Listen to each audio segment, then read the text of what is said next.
had a lot of meetings for odds and ends. I wanted to have a meeting so the folks that live in this town and vote had a chance to ask questions. My wife had questions. I thought Bev has questions. Somebody else is going to have questions. So I wanted them to have an opportunity to ask those questions. There's voters, there's taxpayers, and people that support this operation. We have a great community, a great place to live. We have a lot of things to share with people. We can't let apathy and greed and other things make a decision for our future.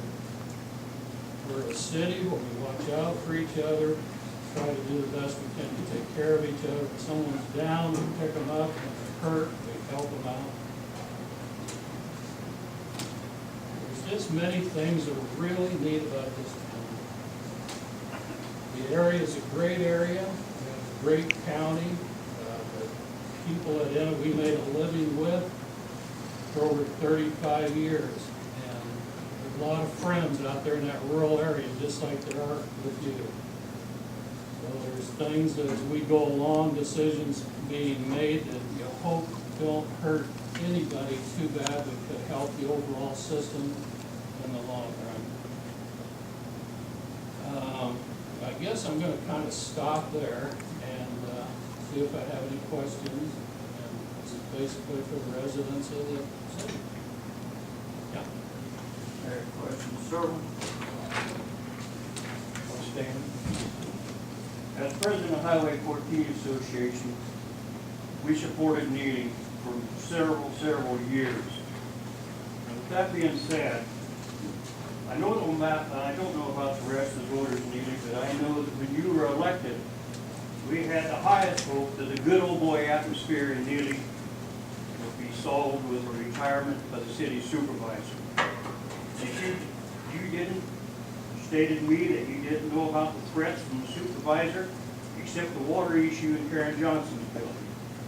Let me fill you in, and please ask these questions from the city attorney. Was the Creekwood building a remodel or a complete removal? Where did the roof go? Was the asbestos inspection done? Well, that's right next door to you. The city supervisor worked. No, I take that back. When I was tearing off the Truax building, and you took pictures of that. As I was tearing it down, I was threatened by the city supervisor that if I removed one more board, he was going to the city attorney and have an injunction filed. You know, this crap's been going on for years, and I'm just wanting to fill you in what's been going on. And the rest of you people. The city supervisor worked several days on Mr. McNally's law office with city equipment. Now, I've got verification, I'll take a lie detector test, and I'd ask them to do the same. Ford driveway had Ken Funksman help with cement work while working at the hospital. Jack Green probably don't know that. Ted Hughes stated to me that if he was elected to city council, he would stop this needless spending in the city.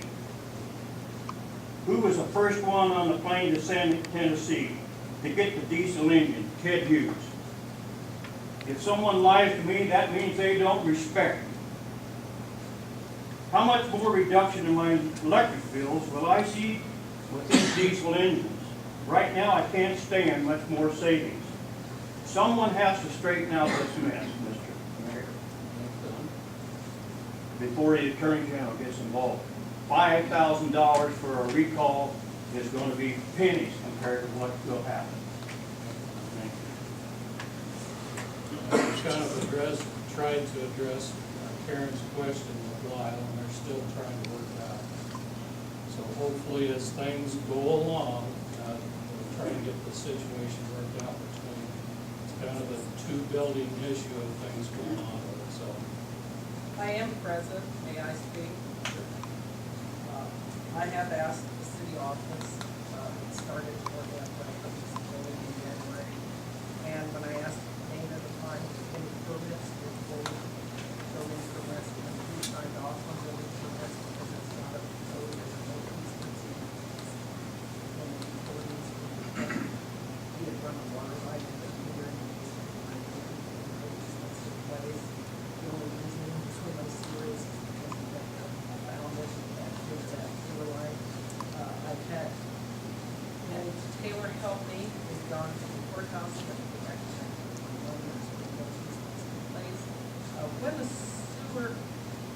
went through the alley and that building got cleaned up. I'm sure the city council back then approved, because the undertaker had a building and it was drains water in the basement since it ran deep. Of course, it runs through the back corner of the property, but it was within what they had called a city utility easement. You know, Aaron has an interesting thing going on here because there's only. Butter. No, I was just gonna tell, because we've talked about this quite a bit. The rest of the people don't know. Okay. That's the important part. They Oh, okay. just don't know. I had asked to be put on the agenda at city meetings when Jerry was mayor. And they would put me on the agenda, and then Friday before the meeting, Dana would call and say that Mr. McNally had asked that I be removed from the agenda. It was a civil matter, and I said, no, this is a city matter. He was a city employee, and he did this. I think the city is responsible because they let it look like the utilities without the proper easements in place. And then I had asked to put on the meeting again, I was denied. This went on for 4 months, and then finally I just walked in, raised my hand, and I said, I'm here, will you please answer my question. That was a year ago May, and Jerry McNally told me, shut up and sit down, I'm not on the agenda. I said, I'm talking to the mayor, and I asked Jerry Anderson about this. She knew about it, I talked to her about it, and by the time we finished discussing her, said, you will get the meter out of your basement by the end of summer. This was May, June, July, so in August, I said, come to the city meeting. This time, I got a letter with the city Amelia letterhead and envelope that said McNally above letterhead. They spelled the name of my business wrong, so I knew it didn't come from the city office. And it came from Mr. McNally saying that he did not want to discuss this at a meeting, it was a civil matter, he was going to bring it up again. I talked to my attorney, and he said probably the reason they don't want this done at a city council meeting is because what he did was illegal, and then it would become a matter of city record minutes. And then something would have to be done about it. And that's why getting ousted from being on the agenda. At the end of summer, when I asked Jerry, is anything being done? She says, as far as I know, I was going to take this water meter from the building on the other side of his building. And I said, well, I hope this time he gets the proper easements in place for the meters to be legal. Well, he did. I have a copy. He went to Madison County and got an easement where the building is built. So now that he did finally come, that was back in July of a year ago. It wasn't until March that he finally came up to my basement and then walked over the bucket in hand, saying, I'm here to hold a meeting. And I said, well, you don't work for the city, you can't take that meter. I called the city office, I talked to Dean, he said, do not let him get a meter, but the city may not do it. I was mad, I no sooner hung up the phone than my cell phone rang, and it was me saying, get out of the building, you can't hold a meter. This man thinks he just can and tell me what I'm going to do. He's gotten away with it for so long, I think it's just become second nature, that they don't even know right from wrong anymore. So here come the boys from the city utility company, they took the meter out, disconnected it, Lyle comes down in the basement of my building, and when I set the meter down, he went to pick it up and said, you need my meter, and they said, no, this comes with us. When you find a place and proper paperwork in order, then he said they would reinstall the meter. And then he proceeded to put copper pipe out of my basement. I said, why are you doing that? He said, I put it in here. Yeah, I said, that's all I wanted to do. There wasn't ever any existing water lines. He put it in there. I really got that. It was a remodel and not a rebuilding. That way he got away without any easement agreements, any building permits. When you buy 2 lots, 18 north and 18 south, separate owners, tear it down, destroy it, haul it away, and build a brand new building. The courthouse records do not match what the bills at the city office tell you. The courthouse said, that is not a remodel. That is a new building and proper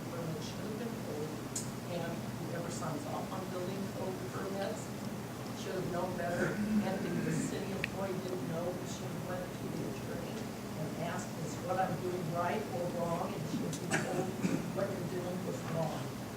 And now I get letters from McNally's office threatening me that I give Lyle $500 to sign it, he's gonna dig up my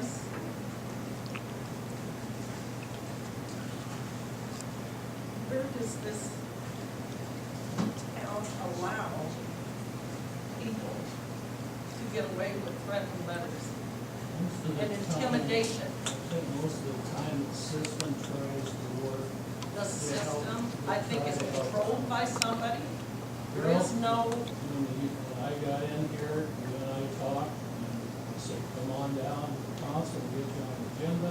another thing, okay, you got me on the agenda. Isn't it funny that the Friday before the council meeting, instead of getting a phone call from Dana saying I've been booted off the agenda, instead, that's when Lyle come to take his meter. Why? Because they do not want this on the city council meetings minutes. And Then it's public record. you agree that was fine, because the neighbors out should be. No, I told you, maybe I should stay on the agenda because he threatened to tear up my sewer. You said he's blowing smoke, he's mad, just leave it. And you said if you do get a letter or something, then you will put it back on the city council meeting agenda. Instead, I get a letter from the city attorney's office I told you, asking for $500. Isn't that extortion? it's the same thing we've tried to do, is if we can help with it, at the city, we will. If there's something the council can do to help with it. So, get you back on the agenda again and see if we can address it. You get two parties in the system where things aren't working out between the parties sometimes, it's hard for the city to get involved. It's a city employee. He was employed by the city at the time. He used his position to walk in there and tell people, this is what I'm going to do. Well, And you as councilman and attorneys allowed him to do it. Well, we'll get you on the agenda, and we'll address it for you and see what we stand with it, so. that Well, would be again, the best way to. Attorney General's office has been contacted also. So, I mean, this is going to be put right in with all the corruption that's been going on with this. Okay, well, next meeting, we're going to be on the agenda. I hope so. I hope I don't get a phone call Friday before. Well, it was taken care of, and we'll go through the same process again. But we'll be on the agenda. I go to the city office and ask for copies of any permits. And they send me like now, there were no permits for it because it was. That's not. right. Well, thank you. Mayor, is it true that when you was at the start of the State Farm building, that you did not have a water meter for most of the time? Right. That is right. Didn't you think that was kind of funny that you didn't have a water meter? The reason that was negotiated out was that I didn't have a plumbing system. I mean, we had But you had water. water, we used 15 flushes, we had 1,000 gallons or more a month that we had for our use. It was estimated at that time we'd never use it anywhere close to that. Is there any other businesses on Main Street that don't have water meters? Now? My water line goes through the theater, and when they tried to disconnect the water because the building is not being used, I strongly suspect they never had a meter down there, and it was all going to the meter. It was done in 1945. They just took the straight line, the shortest distance to hook it up, and through two buildings. That's one of the problems with our town, is a lot of things like Karen's situation. That was back in the early 1900s, nobody did anything. It was a couple guys shook hands, said, we're gonna put it in here, and on down the street it went. So nobody worried about water, because it was free. Nobody worried about sewer, because all you had to do is get on the line, dump it in the river, and life was good. So a lot of things have changed to create some of the issues we're running into today. So one by one, we have to address them, and that's one we need to address. So along with Karen's, we need to address this.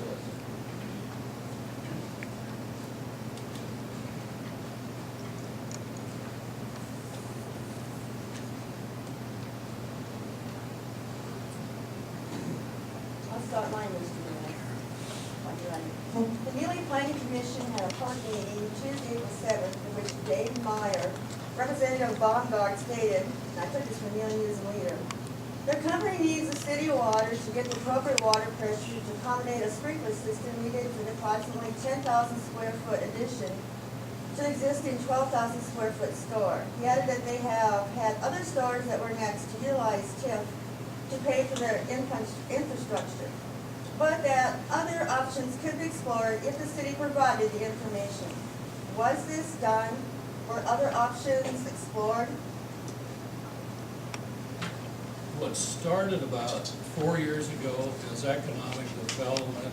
It was the first time since I've been here we had a chance to accumulate money to try to grow our economy, to offer money to businesses to come to town, to do things that we could do to promote our town. And before that, our hands have been tied completely. The state said, no, you can't save any money, no, you can't do this, and no, you can't do that. This is the first time LB 840 came in and said, yes, we're gonna let you do something to put some money aside to help promote businesses come to these rural areas, because we were losing all of our families and businesses out to the cities, not so much businesses with kids. So anyway, when 840 was established, that was the start of this economic development. Where do we go from here? What's our town gonna do? What's our grandkids gonna do? The next 5 years is important, but the next 25 years is even more important. Where are we gonna be down the road with that? So they've given us another option, which is TIF. And in Baumgart's case, we could put a water line out there, use TIF instead of taxpayer money. I'm gonna tell you as best I know. So we can use that TIF money to pay for the water line. It's a contracted agreement with Baumgart's, the water line's in, the TIF, the difference. Now, this TIF thing is very interesting, so I'm gonna try to explain it to you, because it's taken some time for me to absorb what this thing is. The rural areas, along with 841, had no way to bring industry in. What are you gonna give me? You heard this, in the cities a long time ago. Well, they're giving us this. They're giving us $1 million for our business to come to town. They're giving us this. They're giving us land. They're giving us buildings. And the rural areas are sitting out here with not a lot to work with. And I mean by rural, Lincoln. In Omaha, there's towns that could use, they call it tax increment financing. So it's a way that the Willows is a good example. You start out, and I'm going to use this as examples. There's nothing permanent figures, so. But you start out with $1,000 worth of property. You get done with a building that's worth $500,000. You have a tax difference in there.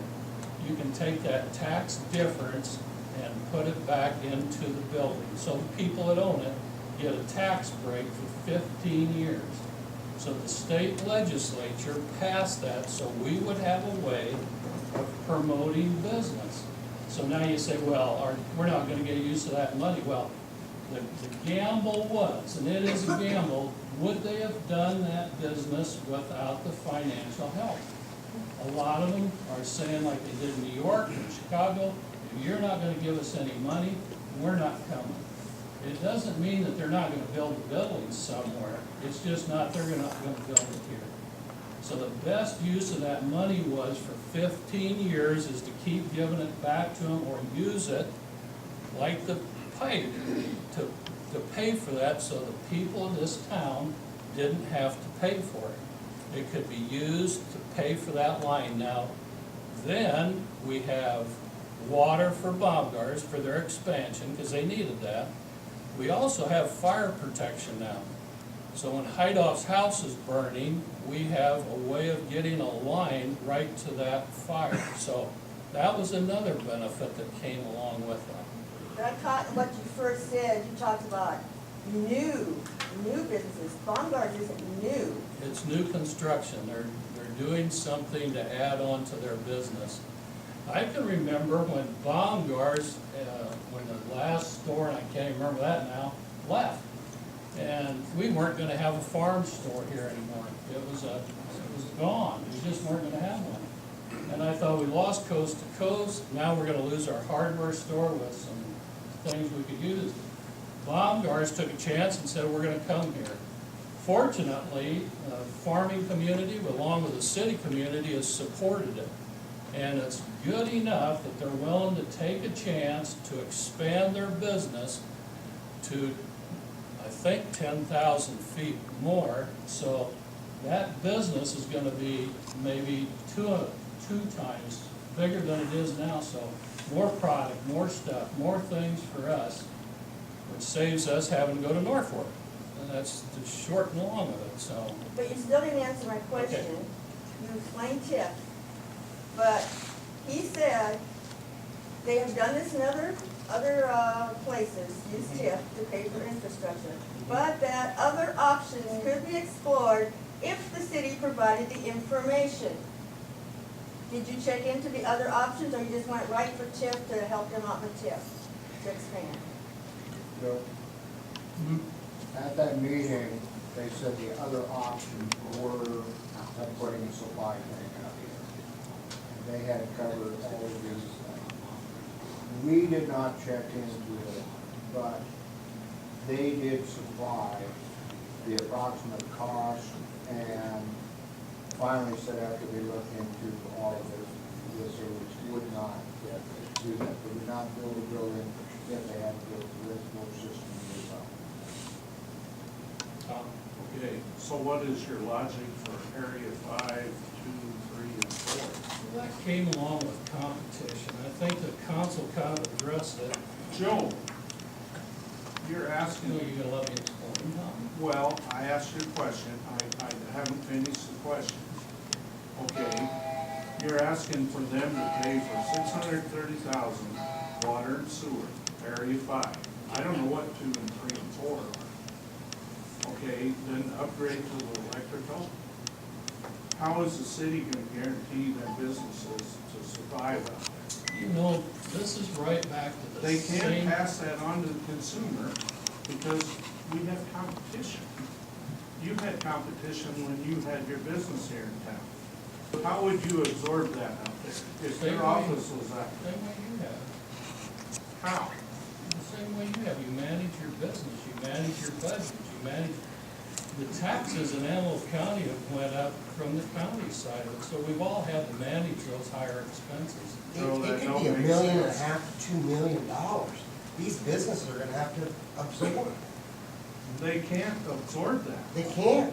And, They can't pass that on to the consumer. and put some figures together, as I think $159,000 is a ballpark of how much the taxes were gonna be put into the city budget. But you're gonna close doors out there, Joe. The How can they door afford closing- that? The door closing comes the same way you have as far as managing your business. Oh, you're gonna be forced to locate somewhere else. The real issue here is the city apparently is picking winners and choosers. That's the issue. Tom runs his business very well. You did too, Joe. But the city never told anyone why you two were competing against each other to raise or lower the taxes. That decision was made when I moved here. I had a chance to move out on the highway, and I chose to be in town because Were you I offered thought- TIF financing at that time? No. I chose that because I thought this is where I want my home to be. I want to be here, found a building that fit us, so just like Tom, you invested a lot of money in that building, and it looks great. And I wasn't offered any tip No. financing. And cleaned up an eyesore. Well, I don't know, I wanted that building for my office, so I thought it'd be a nice building. How much debt does the city have right now? Total Debt? debt? I'm not sure I know $6 million. Yes. $6 million, 5.997. that. You mean our bond and debt? Yeah. Debt. Oh, okay. Debt. Yeah, our bond and debt, and this is, see, Pretty that's your- great for us. Let's go back, let's go back. I want to ask you, Joe, my electric bill, figured it out today, it was 17.2 cents. If we were on Elkhorn, it'd be less than 10. Why am I getting overcharged for I've that? got to admit to you, right now, the residential's cheaper than what NPPD offers, and that's who we would get it from. That's who you have. Why don't we do that and pass the savings on? Because NPPD is higher than that. Our savings from Why what they can't we were, go through, why can't we let Elkhorn take care of that nickel out? well, they're a rural carrier. I mean, that's, Yeah, but why are we gonna take Farmer's Pride and double their electric bill? And who's gonna pay for the cost to upgrade the city? we're getting a long ways away from where we We're started. asking for answers. Then We give them need a some chance answers. to answer. Well, that's okay, Becky. I don't want to get away from the initial question we started out with. And Bonnie had a question about the plumbing. Well, me, I'm thinking money. When I first started this job, I'm thinking money. I'm thinking this is money that's going to be brought into the city to help pay the bills. It's gonna kill the city. Scratch that. I was wrong, and I admit it. What the city is lacking is anywhere to grow to. So we're sitting on boundaries out here of nowhere to go. So when this occurred, the next step was, is where are we going? What How are we is that gonna gonna do as grow far the as? city, Joe? Well, Tom, where are we gonna go? We How are you gonna closing businesses down? Well, we hope we don't. I You're mean, going to. There's no way about it. Do the numbers. $3 a day, that's what Reineke is. A major business, it's $3 a day. Joe, That's it. would you explain to me where the lines are exactly for annexation, for the two annex areas that you want to annex? Where are the boundary lines? I want to know exactly where they are, please. They're in the book. No, I want you to tell me where they are tonight. Right Where does the line go from on east? Where here, does it start? on the other side of, Ranky's? Joe Funk's property, Joe Funk. where that road. Okay, how far north does it go? I think as best as I recollect up the road. Okay, excuse me, but you are the mayor. How far north does it go? Benny, do you know? Goes to the north edge of Ranky's, the property that, well, along all the commercial property. okay? It doesn't go on over here, it's south. Okay, thank you. The original, plan with the company, Miller Associates, it had a lot larger area. The city decided not to go any farther than that at the present time. If a business was to come in and say want to locate on the ground against Salvage, it would probably be annexed at the time before a business was placed there. Okay, so on the south side of the highway, where does the line start? On the south side of Highway 275. Cowboy Trail, Okay, what's the east boundary of it? the same line as the east side of, Joe Long's property out there. So that takes in Hemingway's farmland? No. So it just takes the Cowboy Trail, follows the Cowboy Trail down. Then does it come to Farmer's Pride? Picks up Farmer's Pride, comes back in, follows the highway down? Okay, all right. Down to around Yeah, okay. On the west side, where does it go? the west side of Lombard, Where does it go on the south side of Montauk? Cowboy Trail, Okay? Then it follows the Cowboy Trail down? Cowboy Trail down, it goes to Paxton subdivision, it takes in Paxton subdivision, that's the area. Okay, so on the south side of Hideouts, there is no land being taken in on the south side of the Cowboy Trail. Am I wrong or right? Piece of ground, the hideouts would have, would be a little sliver of ground that is in Paxton subdivision, about 6 acres. Okay. That's located in that subdivision, that is actually Paxton ground now, so it doesn't take in that area. Okay, so how many tax dollars